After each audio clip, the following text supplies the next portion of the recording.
Welcome to the very first episode of the Pivot. Thank you so much for joining us.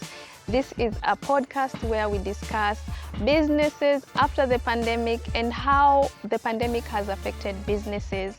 Today I am so excited because I have my very first guest who is here with me, Mr. Kelly Gonzaga. Mr. Kelly is the founder of Situka Alliance. He is also an organization psychologist, a project management consultant, and the partner at Mentors Hub International. Welcome, Mr. Kelly. We are so excited to have you for our very first episode. So, would you tell us more about what you do? Thank you so much, Doreen, for hosting me. My name is Gonzaga Kelly Kyagaba, the CEO and team leader at Situka Alliance Initiative Uganda.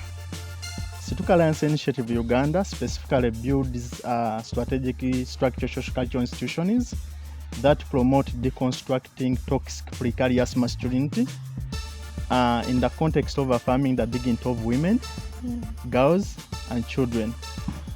We work with men and boys in communities to build the positive masculinities. Okay. Our work basically relies on community resource-owned persons, COPs, as change agents, and we emphasize areas of reproductive health, sexual reproductive health rights,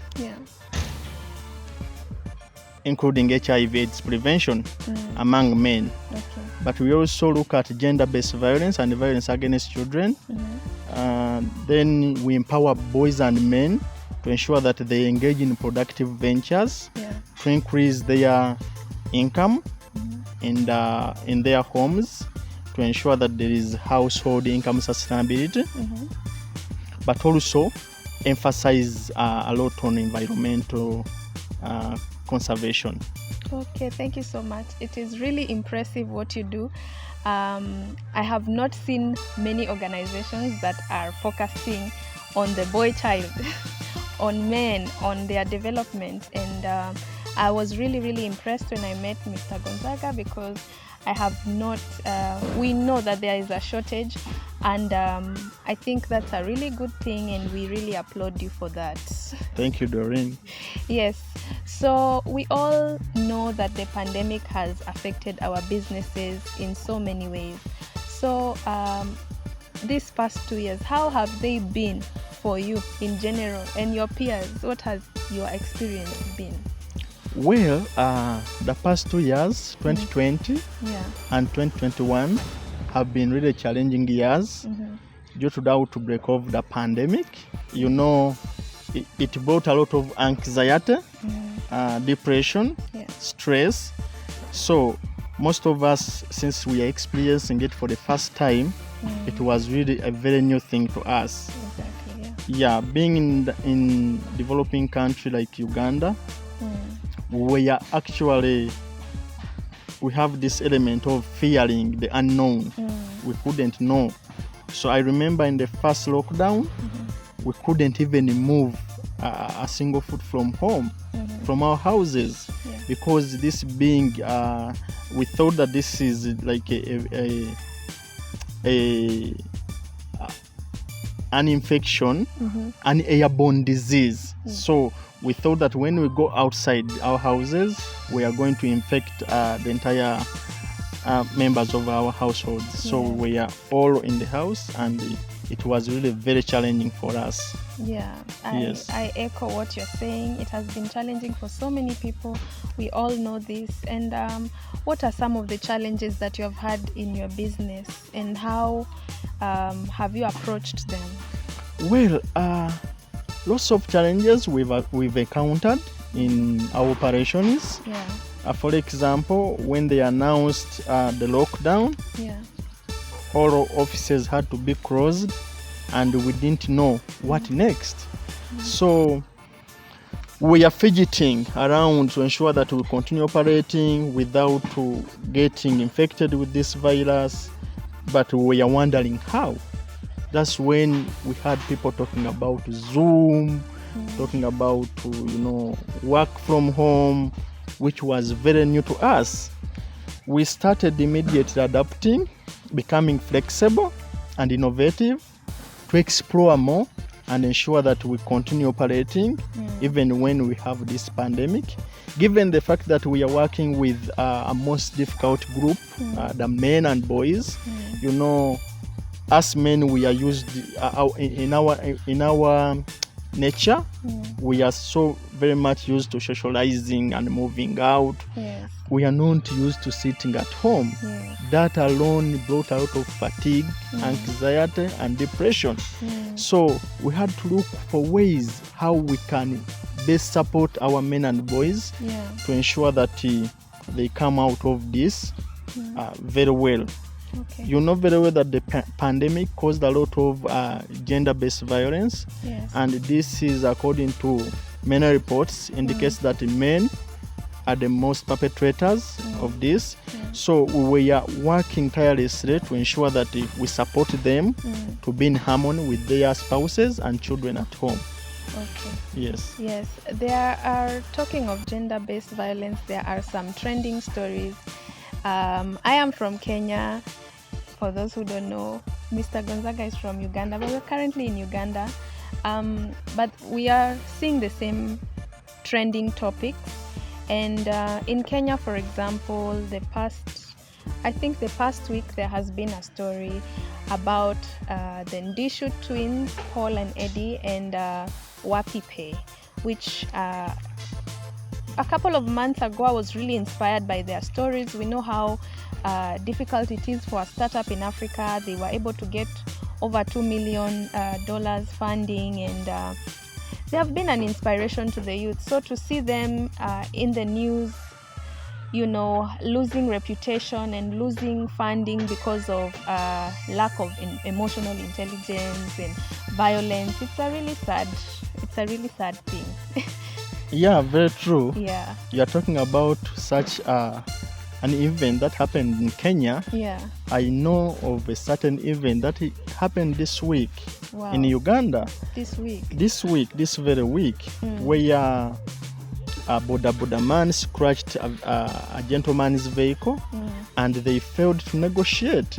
So when they failed to negotiate, I understand the ride of the car and the Boda we lost them. We lost lives in the scuffle.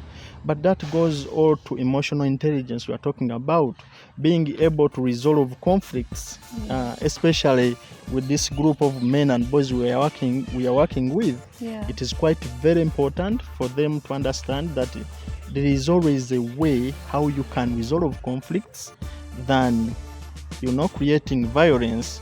It was very sad story. Adding on your story from Kenya. I think most of the time we value knowledge, and we value money, and we value all this, but how about emotional intelligence and how to resolve conflict, how to manage stress and anger? So these are really issues that have really accelerated because of the pandemic. So now, Mr. Gonzaga, getting back to business, there is this term we have had, acceleration. Have you heard of this term? Yes, very true. I have heard about acceleration. Yes. It is basically pushing us like 20 years ahead in terms of technology than we would have been. So, but it is inevitable. There's a saying that you cannot fight an idea whose time has come. So I think the acceleration came not at the right time, but as a result of some circumstances of the pandemic. But we need to adapt, we need to be flexible and innovative to learn to live in such an environment of technology. What I'm happy with is that, us in the developing countries, we've been able to cope with other developed countries like in Europe, US, Yes. and others. So I believe by being innovative, being flexible, learning and relearning, we are able to cope with such technology. Yes, that is so true. So, talking about technology, we have had to learn about new software.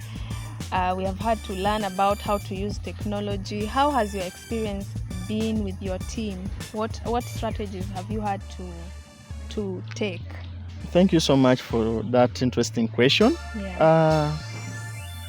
Immediately when we went into the lockdown, Yeah. we had to devise means of ensuring that we continue with our operations. Yeah. And I told you we immediately adopted the use of Zoom, the Slack, Yes. Microsoft Teams. So such tools, technological tools, Yes. have helped us do what? Cope up with this pandemic. And they are very important tools in management, where you can manage small groups of people who are working from home and ensure that you produce results at the same time. So it's quite important for every organization to adopt such tools, and they are very important and innovative tools to help them achieve a competitive advantage in this era of the pandemic. That is so true. We have had to adopt to a new way of working. Would you say that you've had challenges with that? Like, have you been in a meeting and the internet suddenly goes off? Wow, interesting.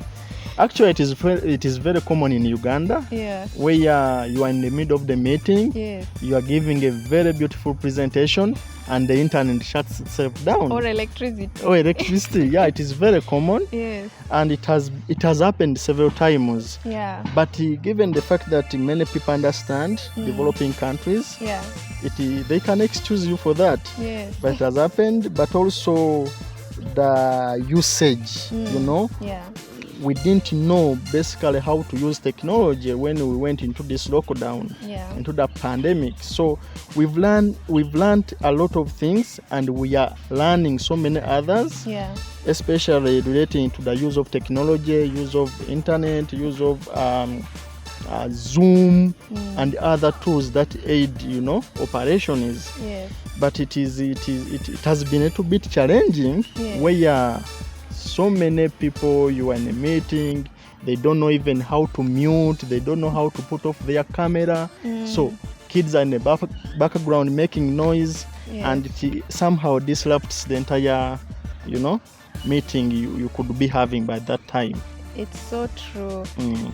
Talking of kids, there was this viral clip from BBC where there was this gentleman and he was having a TV interview, and then one child stormed in, then the next child stormed in, and then the mother stormed in. It went viral, but it also humanized the whole experience of working from home. It's not easy. It's a different way of working, and we are all adopting, And have you heard of Zoom fatigue? Technology fatigue. Have you dealt with that? Wow, that is an interesting question. Yeah. Zoom fatigue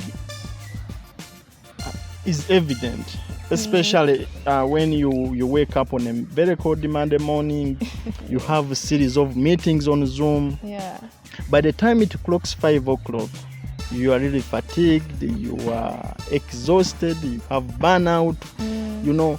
What is helping me is basically I ensure that I use different means, psychological interventions, to ensure that even after 5 from various meetings, I go do yoga, relaxation exercises, you go to the gym, you go to the steam, even talking to people, talking to your family, taking some water to relax. But it is really evident, it is very true, there is Zoom fatigue. Although I would encourage everyone to seek for psychosocial support, Yeah. especially with Zoom fatigue and technological fatigue. Yes. You may have a lot of burnout, you may have stress. Yes. It can also lead to depression, so it is very important for individuals to manage it Yeah, and we need know balance. their limits, how Yes. they can very well work around with technology in order not to be fatigued. Yes, and we need a work-life balance, because now the work is also at home. So it's about, the adaptability that you are talking about, and finding a balance between the two. I think for me, what has helped me is to learn some Zoom etiquette. At the beginning, I was wondering, do I need to keep my camera on all the time? And do I need to do this? Do I need to do that? But it is okay to switch off your camera and stretch. It is okay to, to put off your camera and take a drink. Yeah, it is okay to remove that mirroring effect, especially for us ladies. You are looking at your makeup, you're feeling subconscious about things, and things like that, which can be solved really. So the main vision or the main purpose of this podcast is actually to spread hope, and tell people, young people, everyone, we need to adopt. We can do this. We can do this. So what would you say to somebody who this pandemic has just thrown them off completely? Their business is down. They are just wondering, okay, now what next? Well, as far as I understand, there are so many businesses and organizations that have been pushed at the wall as a result of the pandemic. So what I would think is that these organizations shouldn't be rigid, Okay.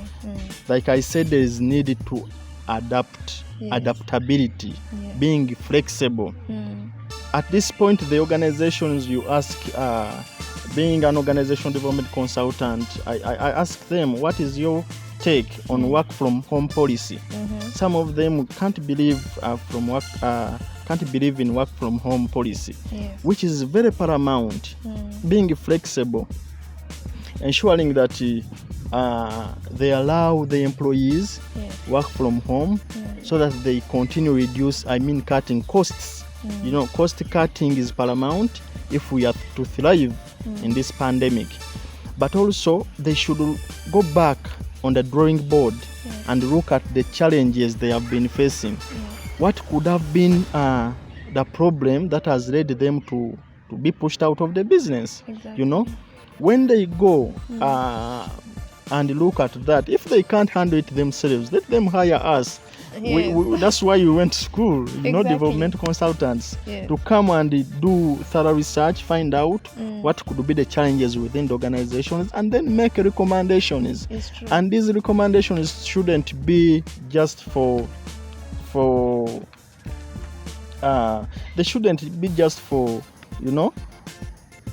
they should be given priority. Yes. Because they have been recommended by experts.